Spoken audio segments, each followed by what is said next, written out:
Newsroom here on Channel 1 TV. We're broadcasting live from our studio at number 5 Ola Hansen Lane at Tesano here in Accra. I am Charles Owusukumi. Coming up,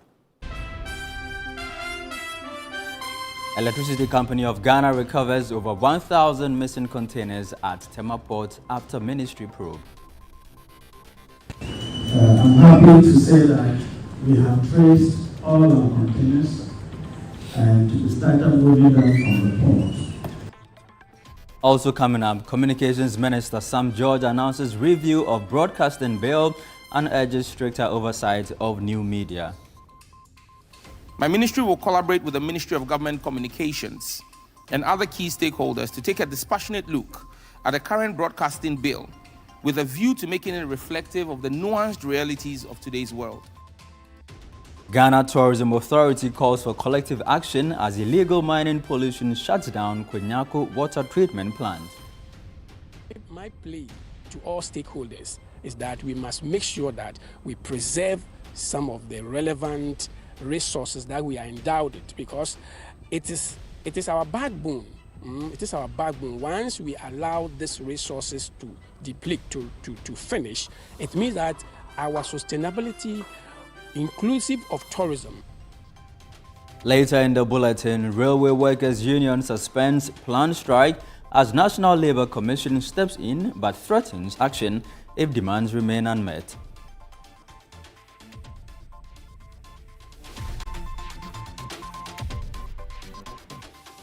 In Channel 1 Business,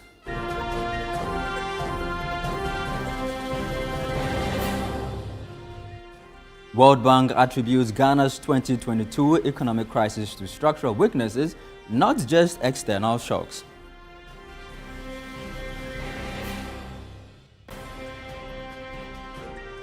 And in Channel 1 Sports, Black Princesses face Tunisia in decisive Under-20 Women's World Cup qualifier on Sunday.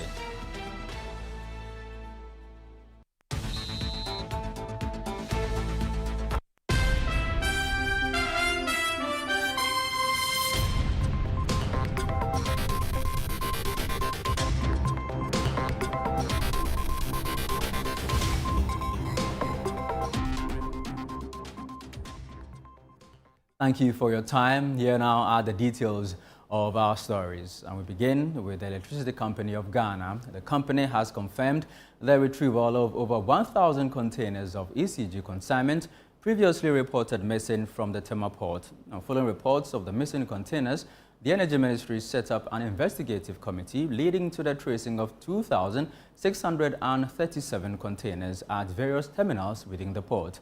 More in the following report.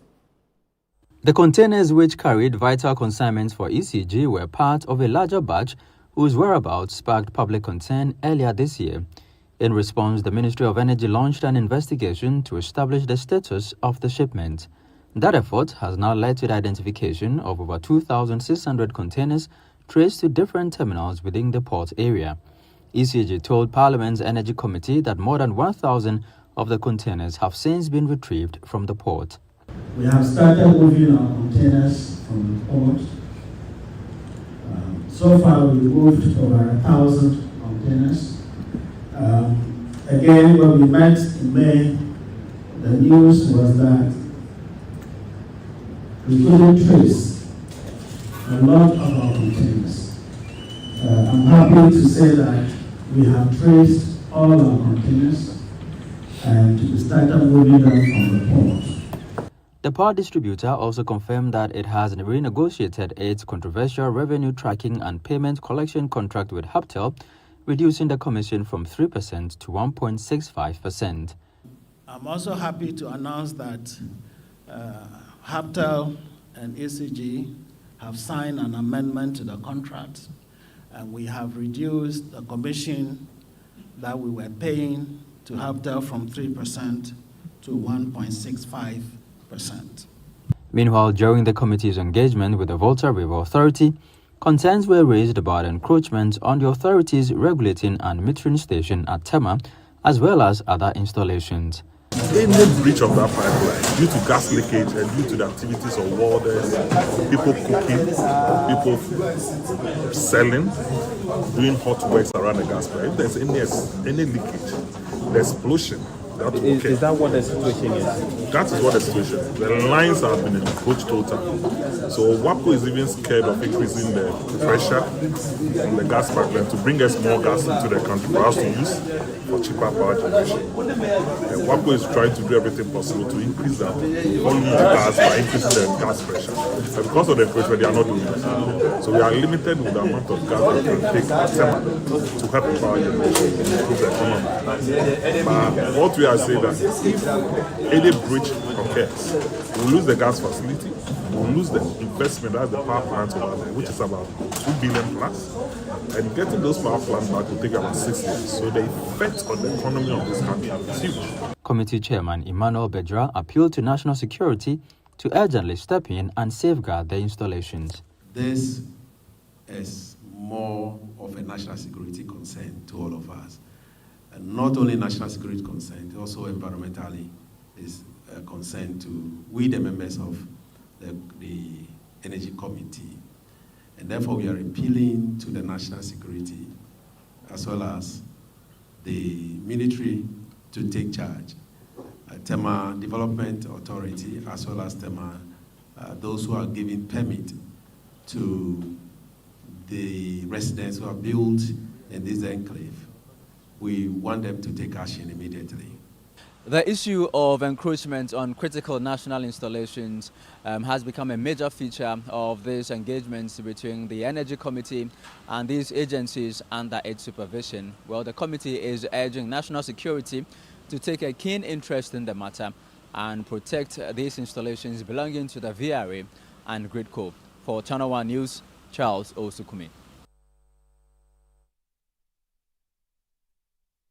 Now from that, the Minister for Communications, Digital Technology and Innovation, Samuel Nate George, has announced a comprehensive review of Ghana's broadcasting bill to address issues of affordability, quality and fairness.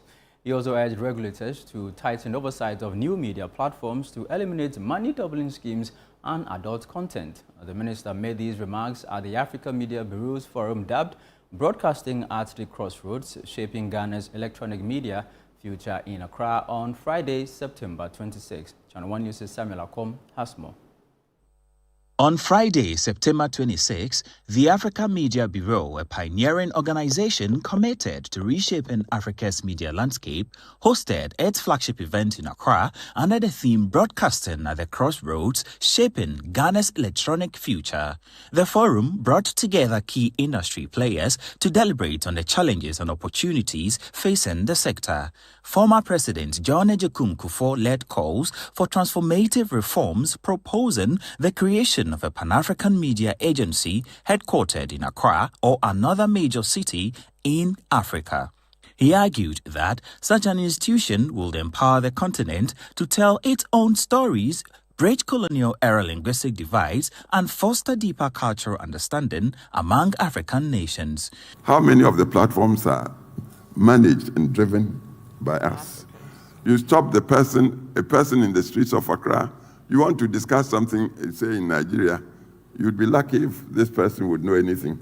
But similarly, a Nigerian may not even care to know about us.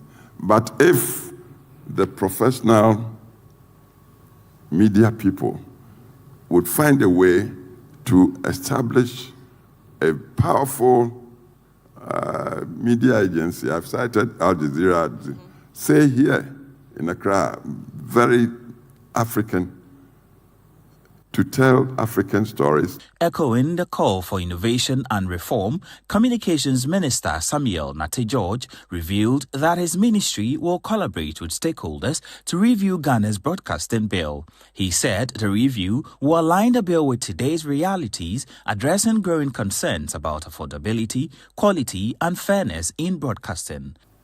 In light of this, my ministry will collaborate with the Ministry of Government Communications and other key stakeholders to take a dispassionate look at the current broadcasting bill with a view to making it reflective of the nuanced realities of today's world. The minister further stressed the need for equal regulation of both traditional broadcasters and new media platforms. He urged regulators to clamp down on money doubling schemes and adult content to restore integrity to the nation's media space. New media must subject itself to the same rigors of conventional media. Money doubling and get-rich-quick schemes being broadcast by unscrupulous fetish priests have no place in our public broadcast. Pornographic and sexually explicit content masquerading as adult relationship shows cannot be allowed to continue soiling the innocence of our national airwaves. In his remarks, Steve Martin, Senior Business Development Manager at the BBC, applauded Channel One TV's lifestyle program, The Hairdressers. He said the show exemplifies how compelling African content can help project the continent's stories to the world. This really struck me, and thanks to Bernard and Samuel for introducing me to The Hairdressers. It's lovely to see locally made content in different African countries, and the ingenious way that this series has been produced in a real hair salon at the weekend when the salon was closed, written in-house, locally cast, local crew, local production, really superb. Reporting for Channel One TV, I am Samuel Akom.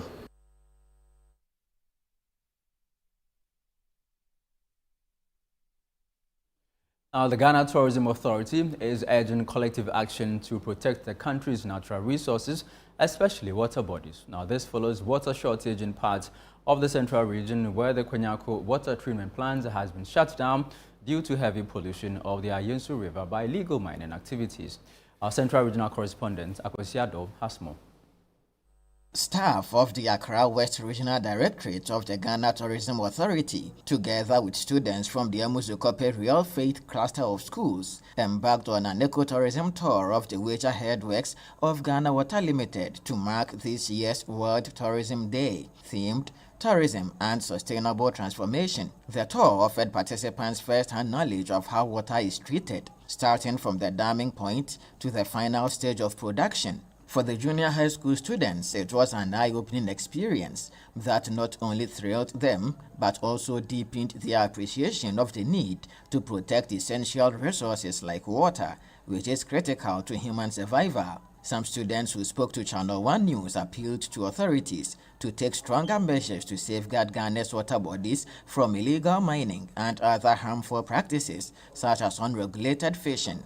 I want to tell them to stop, avoid all those things, because the water is life. They should avoid using DDT in fishing, avoid the illegal mining. All the processes take 2 hours, so when you destroy the water bodies, it takes very hard for them to do so. That we should stop illegal mining and we shouldn't use chemical for fishing. Accra West Regional Director of the Ghana Tourism Authority, Isaac Opra, lamented the ongoing water crisis in parts of the central region, triggered by the shutdown of the Konyako treatment plant after pollution of its raw water source, the Ayunsu River. He stressed the urgent need for Ghanaians to unite in the fight against illegal mining to preserve the nation's water bodies. I think a lot is being done in the Galamsey fight issue. My plea to all stakeholders is that we must make sure that we preserve some of the relevant resources that we are endowed with, because it is our backbone. It is our backbone. Once we allow these resources to deplete, to finish, it means that our sustainability, inclusive of tourism, is going to be greatly affected. Mr. Opra further emphasized the importance of deliberate efforts to protect Ghana's ecotourism sites, noting that they hold great potential to drive economic growth and national transformation. Tourism thrives with some of these resources availability.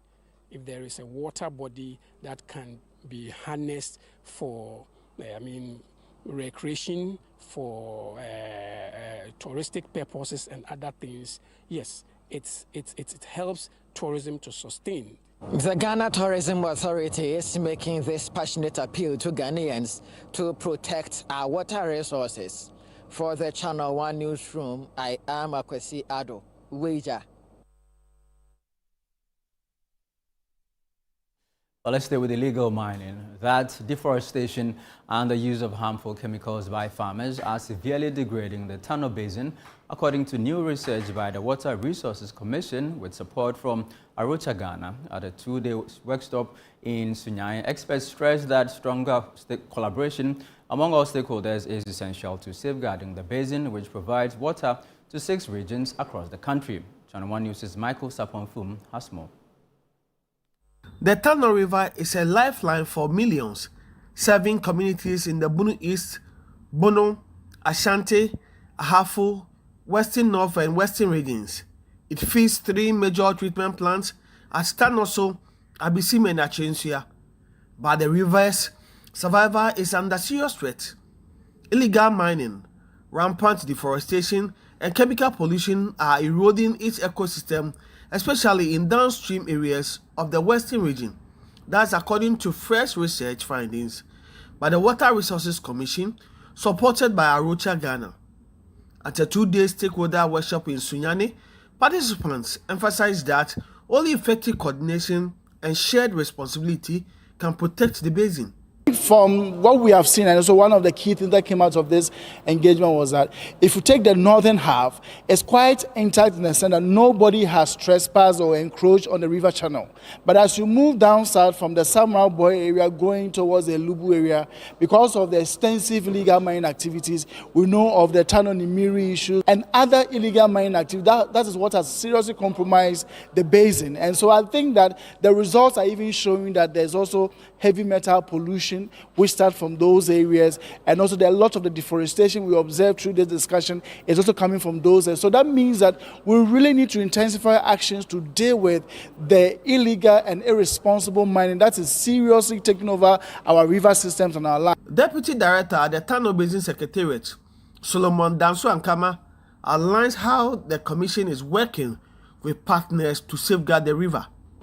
People have different kinds of opinion and suggestions that if you don't get closer to them, we didn't know.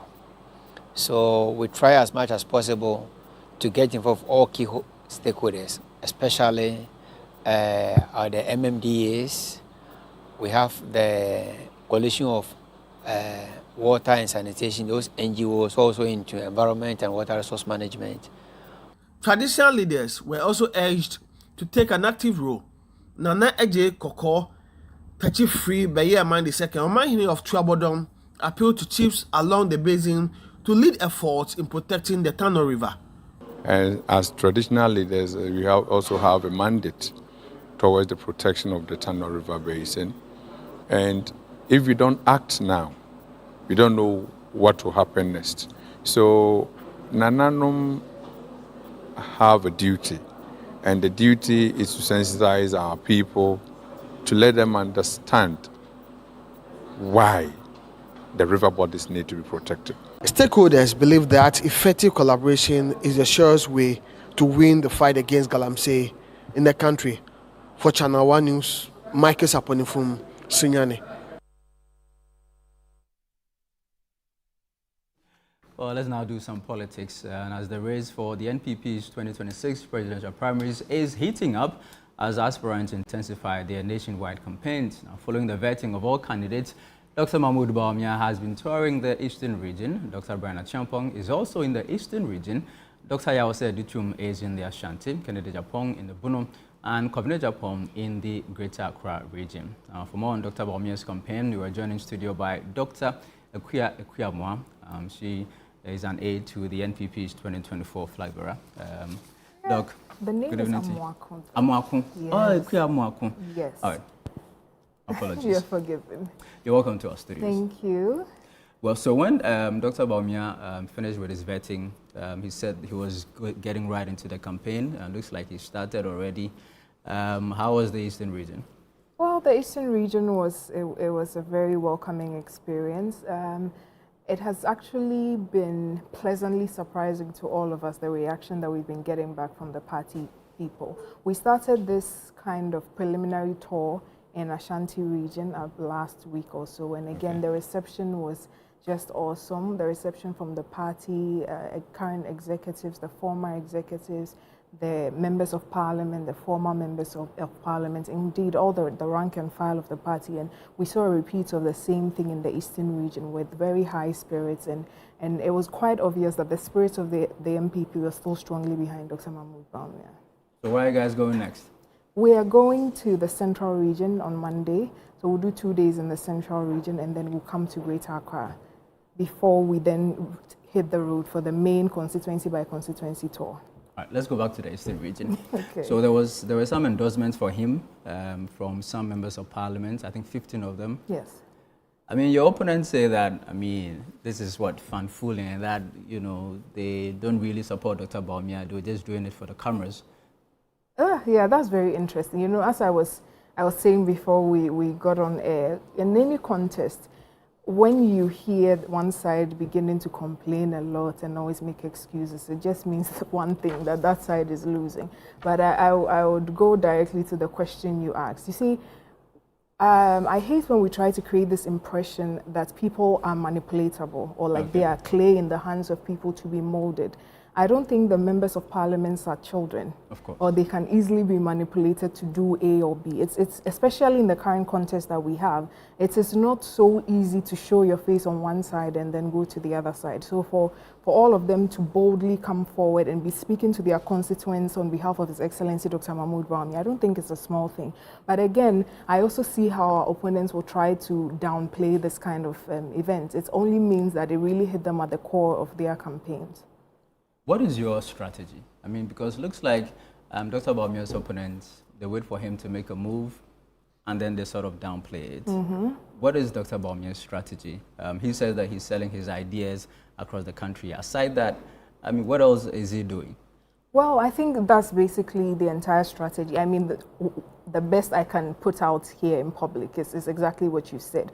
You know, it's always been his philosophy and his style of doing politics by speaking to the issues and being very honest. And it's quite understandable, especially in this contest. He is the front runner by all accounts, and he's the immediate past. So we would actually expect him to be taking the lead while others follow.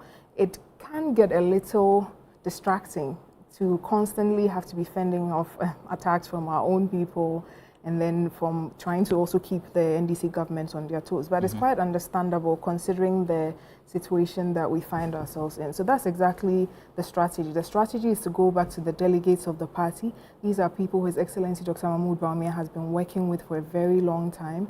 We know he really came to the forefront of our national politics somewhere in 2007 when he was made the running mate to the former president, His Excellency Nana Addo Dankwa Akufo-Addo. And throughout this whole time, he's had to interact with these people because the difference and what makes these kinds of elections different is that it's a delegate election. It's like a family. It's like a family deciding who leads it. So most times you know a lot of the players involved and you've worked with a lot of players involved. These are constituency executives, these are council of elders, these are polling station executives, all people he has campaigned with from 2007, all people that know his character and capability very well. So mostly it's about going back to them again and reminding them of the journey that they've been on and to tell them that the journey hasn't ended yet and we are all needed together to be able to get to our destination. So he talks about Edidija. I mean, what does it mean when he says that Yendidinjobia? So, you know, it's something that everybody knows in this country that the MPP suffered a huge defeat in December 2024. In the aftermath of that, the party and many key holders, I think most people just wanted to understand what went wrong. And especially when you look at the figures and you see how much apathy we lost in our strongholds and everything, it was important that as a party we tried to understand what was going on.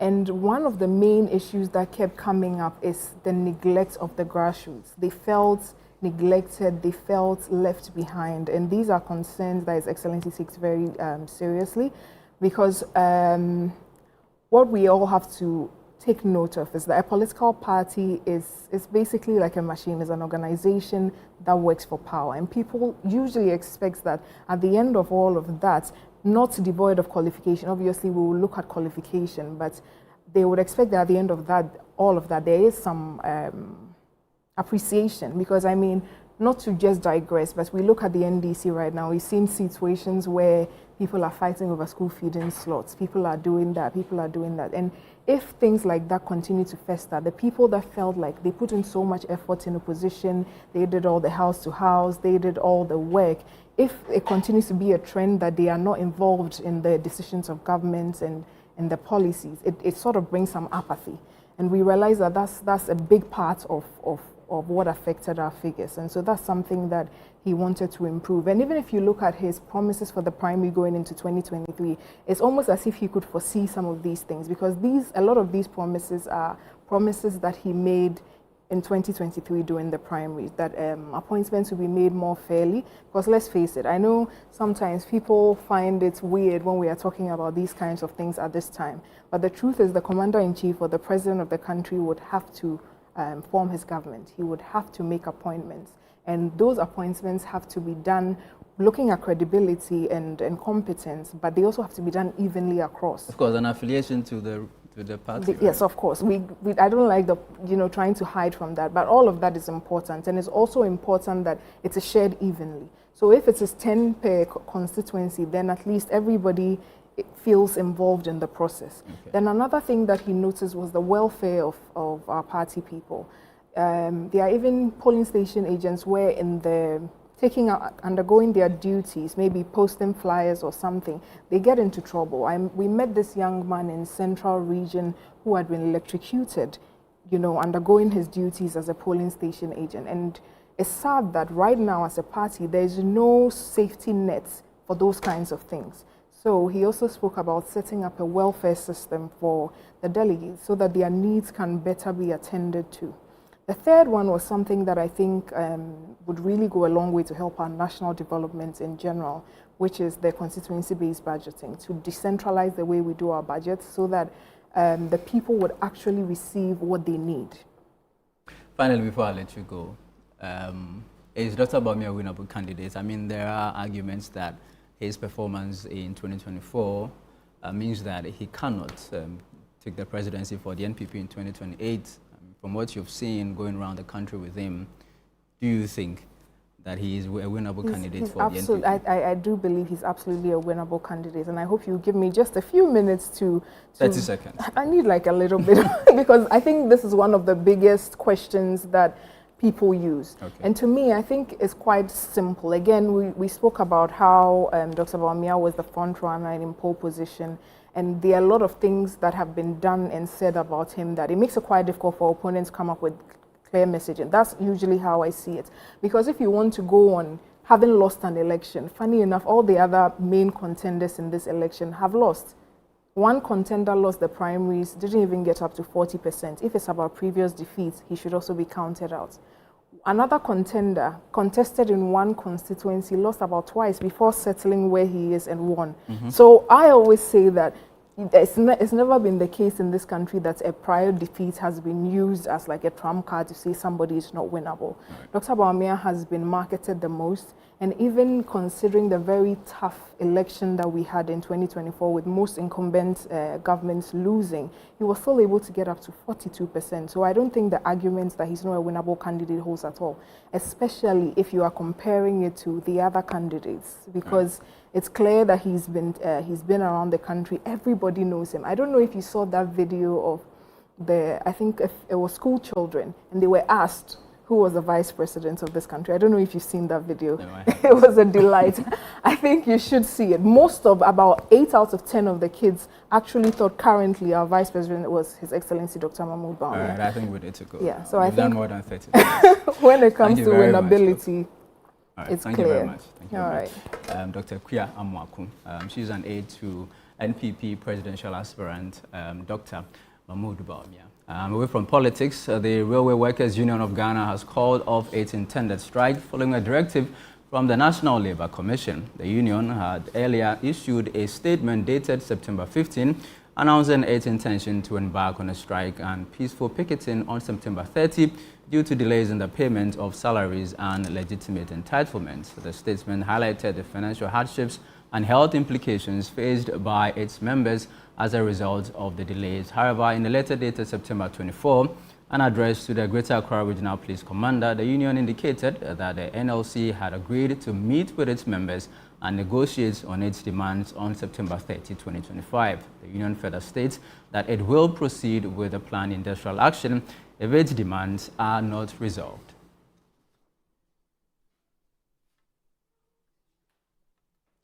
Well, this is still the Channel 1 Newsroom here on Channel 1 TV. Still to come. World Bank attributes Ghana's 2022 economic crisis to structural weaknesses, not just external shocks. We have details in a bit. Please stay with us.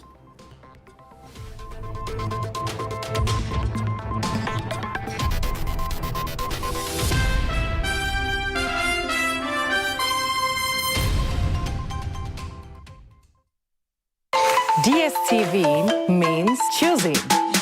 Amazing acting. Best friending while streaming. Front row at the gaming and super fanning while on the going. Winning! Binging and blockbustering. While others are white ricing, you're jolloffing. This looks so good. With something for everyone. Anything is possible when you're DSTVing. Start today with all sorts of packages to match your... This October, Ghana's altar calls once again. After 7 unforgettable years, the 8th edition of Women in Worship arrives with a divine charge. Celebrating his faithfulness, minstrels Ada Ehi, Rabna Tommy Favored, Keepers Music Ekiasa Wabonsu, and many more will gather at Perez Dome on October 5th. Grab your tickets now. Regular 100 Ghana cedis, VIP 200 Ghana cedis plus beverage. Grab it online via Ego Tickets or www.eventpaddy.com. Short code USSD *713 *33 *30# or call Ticket Hotline 0248 810 396 or 0544 124 567. Tickets are available at Airport Shell, Hacho Shell, Bachana Toto, Perez Dome, and more. Sponsors, media partners. Powered by Quest. Women in Worship 2025. Daughter, you still have a voice.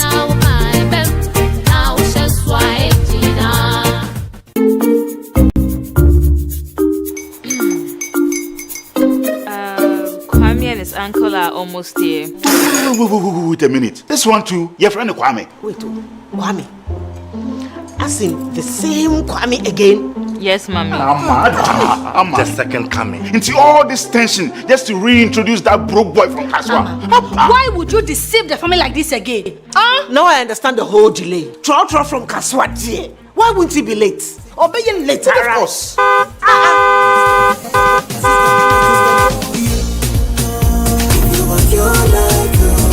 Star 712 hash, star 712 hash.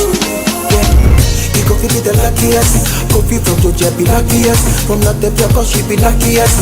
Me and you go be luckiest. No matter why you're luckiest. Everybody go be the luckiest. That's Kwame! Send your God the apple boom. If you put it toy, so would the coming of the Son of Man be. Is that his car? Everywhere. Dial star 712 hash. Choose your ticket. Enter your lucky number. Follow the prompts and let destiny handle the rest. This promotion is regulated by the NLA on the Caritas platform. This BB9 Jazz Season 10. No filters, no scripts, no holding back. Cause it's 10 times the drama, 10 times the rivalry, 10 times the game. This is certified. No zero, no minus. Big Brother 9 Jazz Season 10 on Showmax.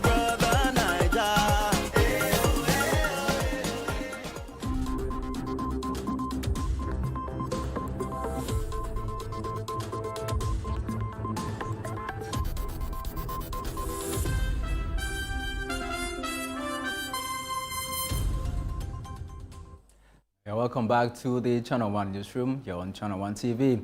Up next is Channel 1 Business with Netelinete Ajao.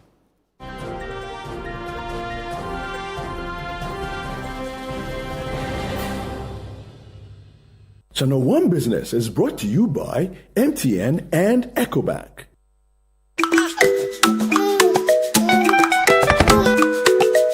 How may I help you today? We'd like to open a bank account.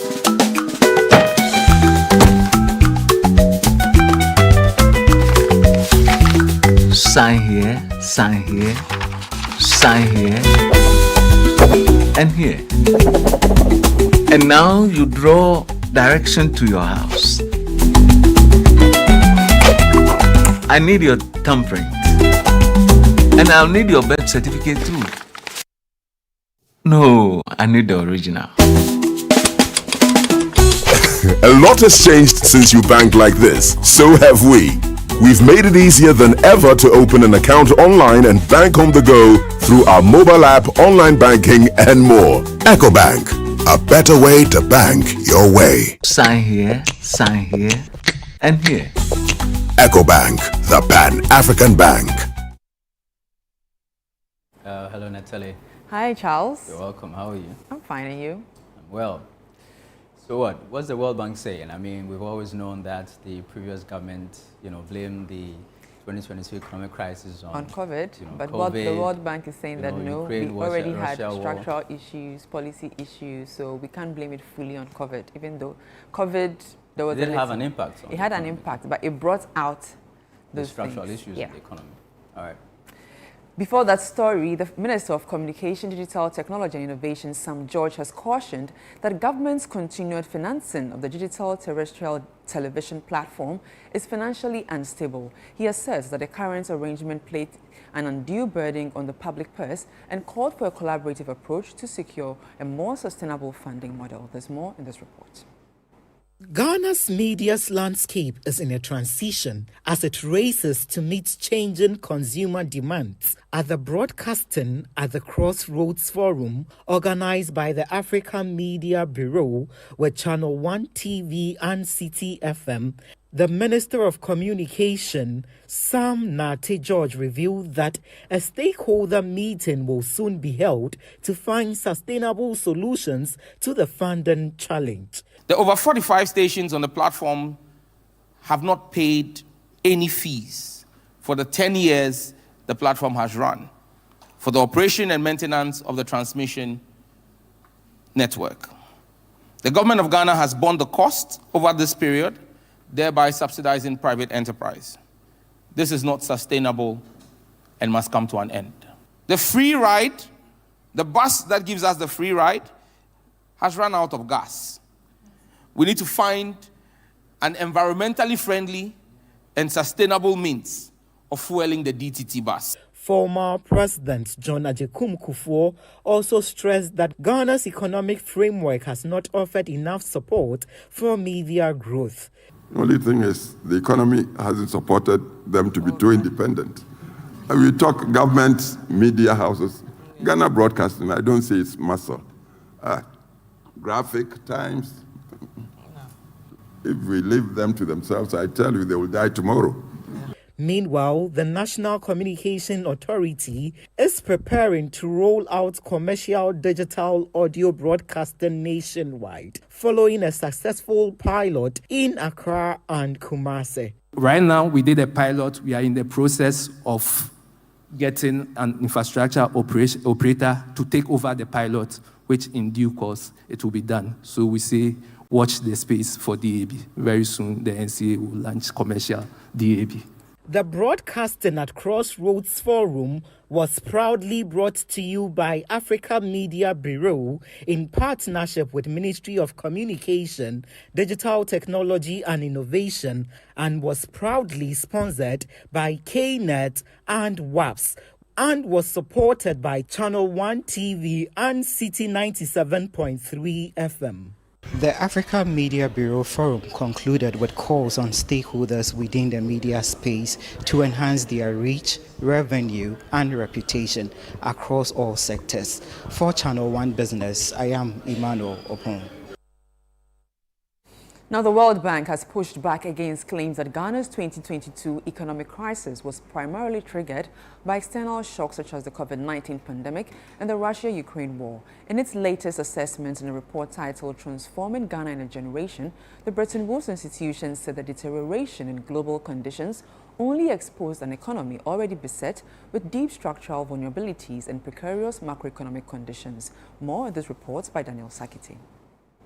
The position of the bank challenges a narrative widely promoted by past government officials who have consistently blamed the twin global shocks for the sharp depreciation of the cedi, soaring inflation, fiscal slippages, and debt distress experienced during the 2022 crisis. The report adds that, while global events did intensify existing pressures, they were not responsible for the economic challenges. According to the World Bank, years of fiscal imbalances and structural inefficiencies had left Ghana's economy highly exposed to external pressures, making it one of the first African countries to seek IMF support amid post-pandemic recovery challenges. The bank's position reignites debates over Ghana's policy choices before 2022 and the urgency of addressing persistent vulnerabilities that continue to limit the economy's growth potential. Now, the Ghana Revenue Authority has expressed concern over the increasing presence of excisable products, particularly Malta Guinness, being sold without the mandatory tax stamps.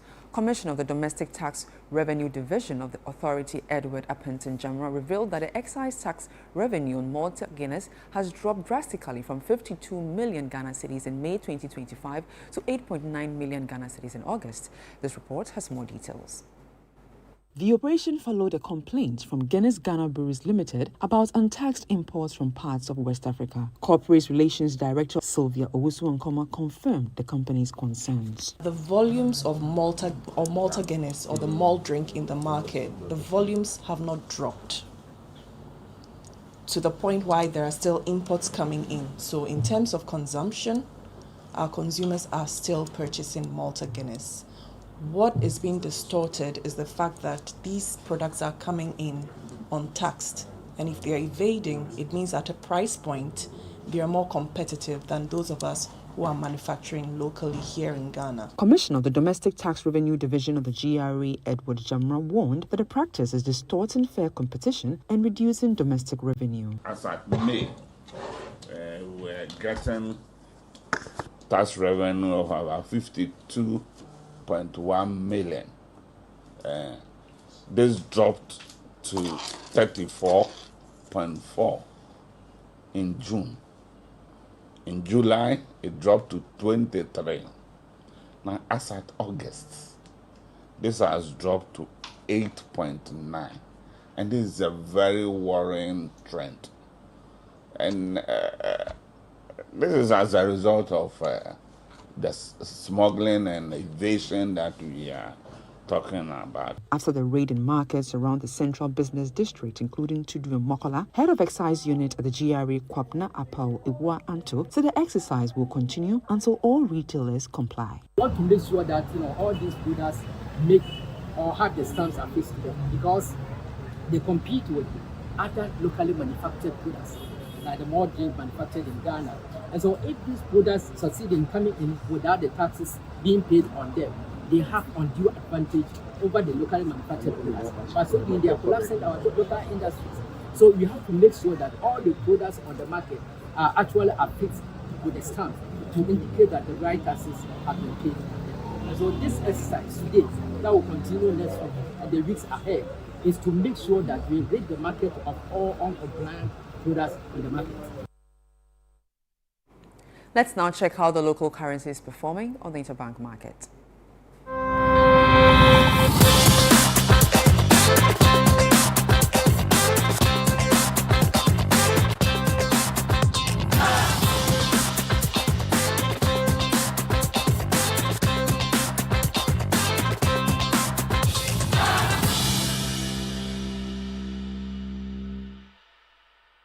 And that's all for Channel 1 Business. I am Netili Nete Ajahu. Back to you, Charles. Thank you very much, Netili.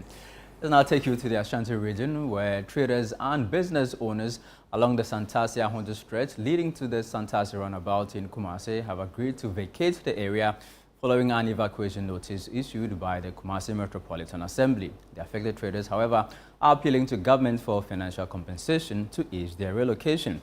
Meanwhile, the Kumasi Metropolitan Assembly has clarified that no compensation will be paid since the land is government property. Channel 1 News' Ashanti regional correspondent Fatih Aminu Ibrahim reports. On Wednesday, September 24, the Kumasi Metropolitan Assembly issued an evacuation notice to all individuals and businesses operating along the Santase-Ahojo Road.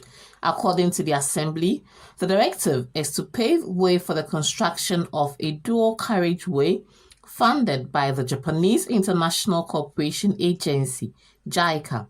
The affected include car dealers, mechanics, taxi drivers, squatters, owners of temporary structures and small businesses. They have until October 30, 2025 to vacate the area. Many business owners admit they were occupying the land temporarily and were aware of the impending road project, hence are prepared to move.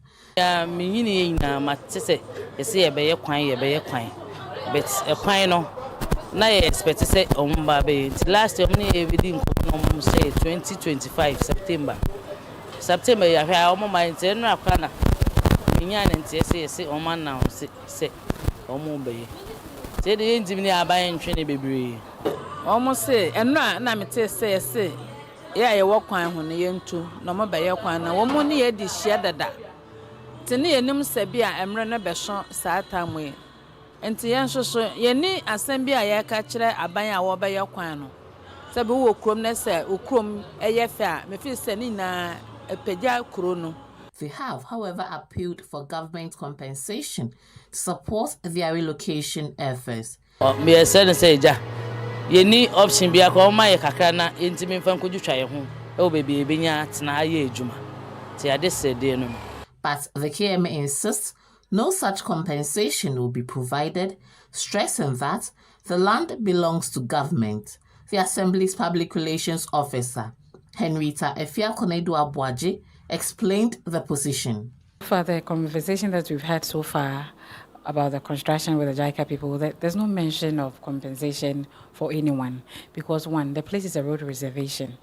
The KMA has not given anybody permit to stay in the road reservation.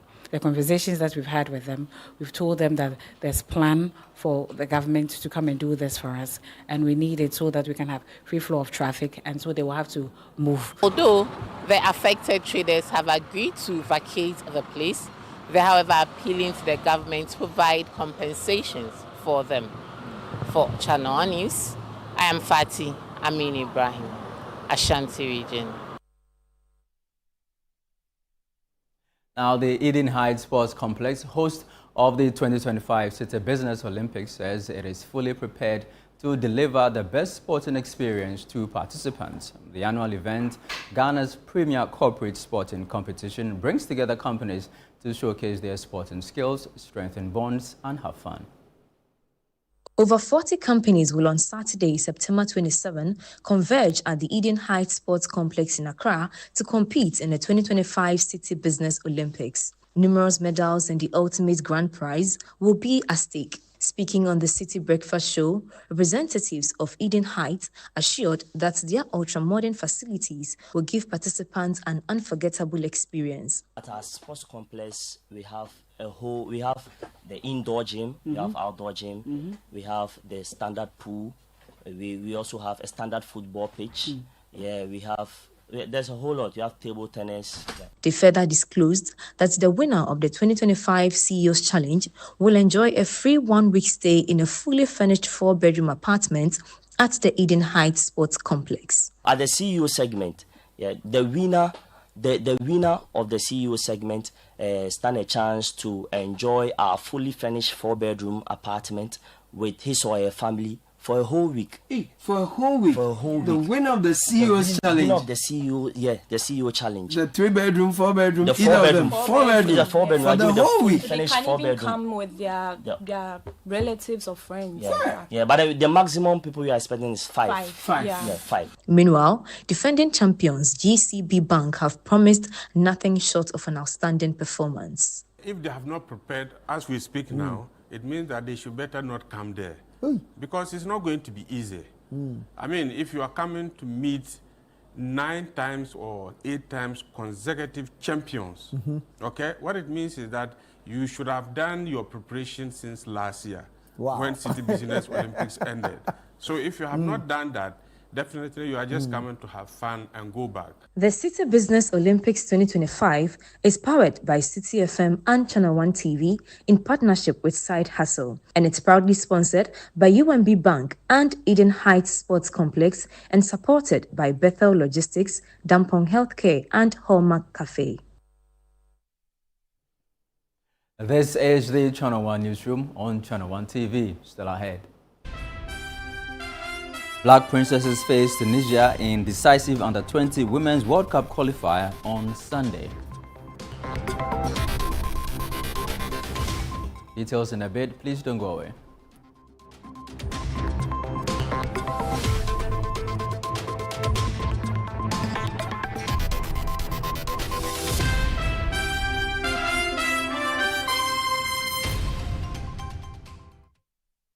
You've seen nothing yet. This Big Brother Naija Season 10. It's 10 times the drama, 10 times the rivalry, and 10 times the game. This is certified. No zero, no minus. Big Brother Naija Season 10. Showing 24/7 on DSTV and on GoTV. Gold sponsor, Guinness. Hey Ghana, so you bono miss brother once more. If you it's your boy. Kill them all. But this time, I'm not only killing mosquitoes, I am killing the great. See?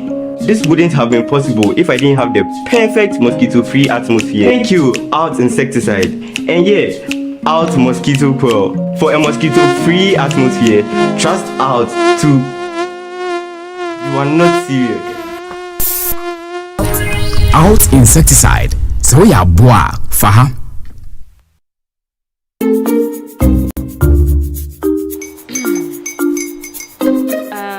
Kwame and his uncle are almost here. Wait a minute. This one too, your friend Kwame. Wait, Kwame. As in the same Kwame again? Yes, mommy. I'm the second coming. Into all this tension just to reintroduce that broke boy from Kaswa. Why would you deceive the family like this again? Now I understand the whole delay. Troll from Kaswa dear. Why wouldn't he be late? Or be late? Of course.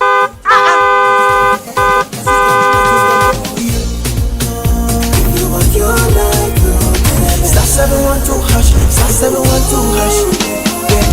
You go be the luckiest. Coffee from Georgia be luckiest. From not the cause she be luckiest. Yeah, you go be luckiest. No matter why you're luckiest. Everybody go be the luckiest.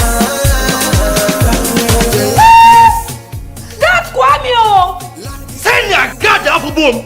If you put it toy, so would the coming of the son of man be. Hey! Is that his car? Everywhere. Dial star 712 hash. Choose your ticket. Enter your lucky number. Follow the prompts and let destiny handle the rest. This promotion is regulated by the NLA on the Caritas platform. This is a people's game. They will be bubbling about this one for weeks and months to come. Let's go!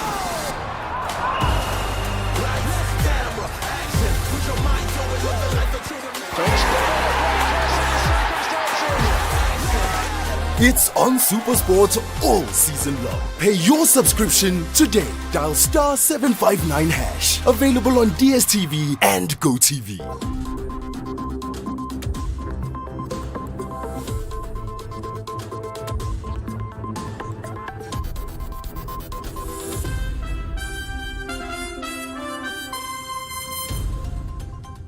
Well, thank you for staying with us. Next on the Channel 1 Newsroom is Channel 1 Sports with Bernard Abekuotre.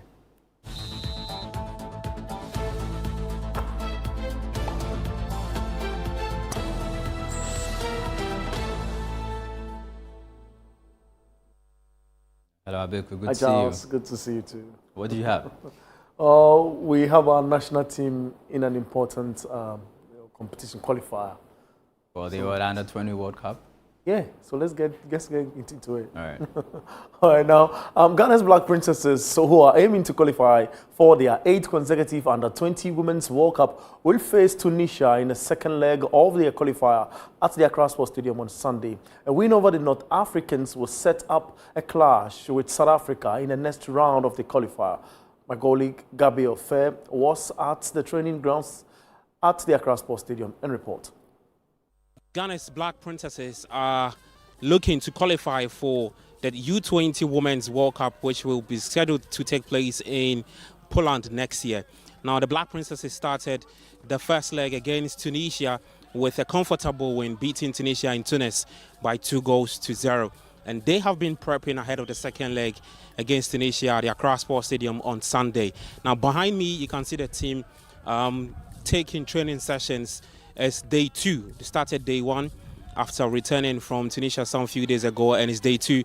They're fine-tuning the squad to get them ready for that clash against Tunisia on Sunday at the Accra Sports Stadium. Now, the Princesses have been to the U20 Women's World Cup 7 times, but they failed to progress out of the group stage, and that has eluded them. And this time, they are hoping to change that narrative under their head coach, Charles Simpson, who's started with a win against Tunisia in Tunis. We've been talking to the coach and we asked him what he can do differently with regard to qualifying this team to the 2026 U20 Women's World Cup and making sure the team can make it out to the group stage. It will mean a lot. It's my first time with this project, and I believe in it very, very much. Very, very clear objectives I got from the FA to qualify for the World Cup. The Princesses has a very good history in that, so our aim is also to be able to qualify to the World Cup. Yes. I don't know what has been done previously or not, but for us to have an identity, to have a structure that they believe in, has been important for us, and that's what we installed from the onset, and it looks really, really good. And with that, I believe that we will be successful in it. First of all, now is just to qualify for the World Cup, and the next stage we take it when that time comes. Yes. The Princesses, do you have some experienced lads in that final squad that was named by the head coach? We asked the head coach on what he thinks about the blend of squad he's got this time around in the qualification series. It's important for us that we keep the core of the team together because the qualifiers, we are aiming for it to go all the way. So we'll definitely be needing everyone, and that is why it's important for me we keep the core going. And honestly, even those who were left behind, I'm seeing really, really good things from them, and that also makes it even more beautiful this coming day. Will face either Eswatini or South Africa in the second round of the U20 Women's World Cup. And for the head coach, he has to deal with one opponent at a time, but is confident of securing qualification for the U20 Women's World Cup. Reporting here at the Accra Sports Stadium for Channel 1 Sports, I am Gabi Ofe. Well, let's talk about the greatest experience which will be happening later on over the weekend. Now, Senior Sales and Marketing Officer at Eden Heights, Edward Sam, has revealed that this year's CEO Challenge at the 2025 City Business Olympics will feature a special prize for the winner, moving away from the traditional trophy. The event takes place on Saturday, September 27 at the Eden Heights at Wager. It will feature competitions in football, volleyball, basketball, lineman, spoon, arm wrestling, lawn tennis, sack race, tug of war, draft chess, Scrabble, swimming, and the CEO's Challenge. So we have this segment, the CEO Challenge segment, yes, where previously we used to just give them trophies, but this time around we decided that whoever wins the CEO Challenge segment get to enjoy our fully furnished 4-bedroom apartment for 7 days or for a week. Yeah. Well, we are incredibly motivated to be part or to partner with City Business Olympic because it's a fantastic platform promoting wellness and health. So that's basically that, and that aligns with Eden Heights mission to inspire healthier and happier community by supporting peak performance.